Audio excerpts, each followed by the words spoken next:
wants these conflicts to end, not just to save money, but most importantly, to save lives. The president has made several moves towards peace in multiple fronts. India, Pakistan with the Houthis, talking with Iran and talking with Putin. Biden didn't even talk to Putin for the entire span of the war, which is crazy considering two nuclear powers were engaged in a proxy war. So I do admire these moves by the current president, I'll be honest. However, as of today, we are still funding both Israel's and Ukraine's wars. So can Americans expect to finally be done financing foreign wars at some point? Do you consider that one of the president's goals?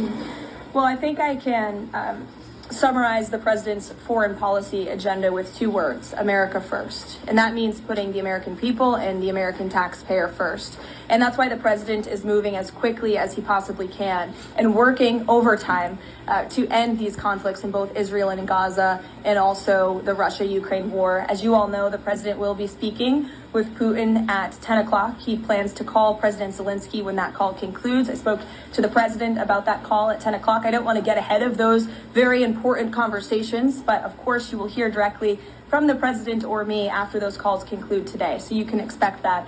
As for Israel and Gaza, the president continues to not only himself, but his national security team engage in talks on both sides of this conflict. The president made it very clear to Hamas that he wanted to see all hostages released. And last week, when we were flying out of town, there was great news on that front with the return of Eden Alexander, who is the last remaining hostage in Gaza. So to answer your question, the president is always thinking about the American people, the American taxpayer first. He wants these conflicts to end, not just to save money, but most importantly, to save lives. Thank you. And my only other question for you is, so over the weekend, President Trump posted Truth Social a video highlighting what most people call the Clinton body count, which is the strange number of suicides that seem to happen in Clinton circles. I have a headline here from the Washington Post that said, Trump peddles false conspiracy theories tying the Clintons to several deaths.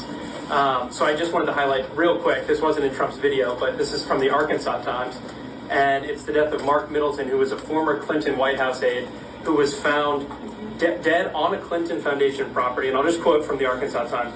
Middleton apparently shot himself in the chest with a shotgun and also hung himself from a tree with an extension cord. So I have no idea how somebody commits suicide that way, but if the Washington Post is here, maybe you can enlighten us as to how that was actually a suicide. So anyways, that's just a lead into my question about the most famous Clinton-related suicide, which is that of Jeffrey Epstein. There's still a lot of questions around that case. You've released phase one of the Epstein files.